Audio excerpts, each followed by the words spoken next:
기자조선 덮어버리면 그만인가? 주무왕이 은상나라를 멸망시키고 기자를 석방했다.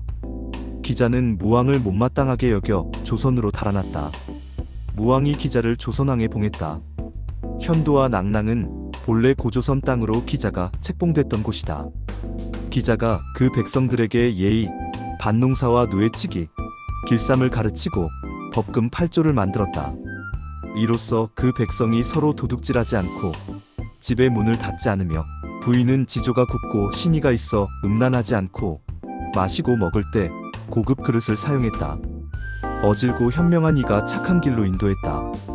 중국 역사서 상서대전 사기의 기원전 11세기 상나라 멸망시킨 주나라 무왕이 상나라 귀족 기자를 조선왕에 책봉했다는 기사가 나온다. 이 기록이 사실이라면 고조선은 중국 제후국이었다. 고려시대, 조선시대 유학자들은 기자가 고조선의 예의범절을 비롯해 유학 문명을 전해줬다고 보고 그를 추앙했다. 중국과 사대 관계를 유지하는 데에도 기자조선이 유용했다. 16세기 대석학 이인은 기자실기를 쓰고 우리 동방의 학문은 기자에게 근본을 둔다. 이 책을 집집마다 읽고 사람마다 익혀야 한다며 기자를 추앙했다. 오늘날 한국의 기씨, 한씨, 선우씨 집안에서는 기자를 시조로 여긴다. 오늘날 국호 한국도 기자조선과 관련이 있다.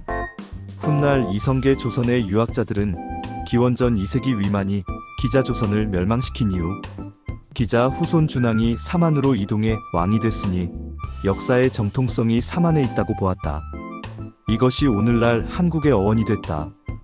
그러나 조선 왕조가 제국주의 침략을 당해 몰락해 갈 때 근대 민족주의 내셔널리즘과 득세하며 학자들이 기자조선의 존재를 부정했다. 그들은 랴오닝 고조선 옛 땅에서 중국식 유물이 나오지 않음을 그 근거로 제시한다. 중국식 동검이 랴오닝 지방에서 나오지 않는다는 이야기다. 한 제국이 고조선을 무너뜨리고 지배할 때 기자 동래서를 조작해 통치 이데올로기로 활용했다고 그들은 주장한다. 그러나 기자 관련 유물이 나오지 않는다고 해서 기자조선의 존재를 부정하기 어렵다. 기자조선이 현지화 전략으로 고조선 문화를 유지했을 수도 있고 기자 관련 유물이 아직 발견되지 않았을지 모른다. 1973년 봄 중국 랴오닝성 차오양시에서 기자의 길을 새긴 독이 파편이 발견돼 학계 주목을 받았다.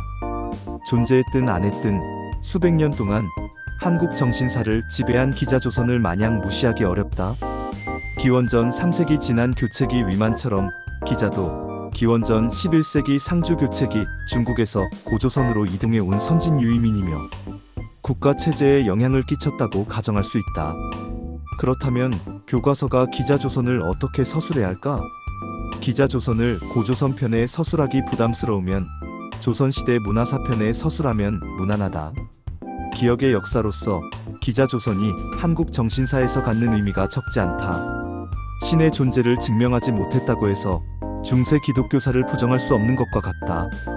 이성계가 새 왕조 이름을 조선이라 지은 것도 기자조선을 염두에 둔 것이었고 민족주의자들이 추앙하는 혁명가 전봉준도 조선을 기자가 세운 예의의 나라라고 표현했다.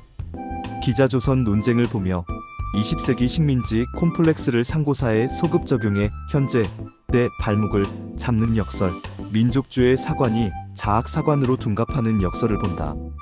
설사 기자조선이 존재했더라도 기원전 한반도 밖 고조선을 중국인이 점령한 게 현대 한국인에게 무슨 상처가 되나?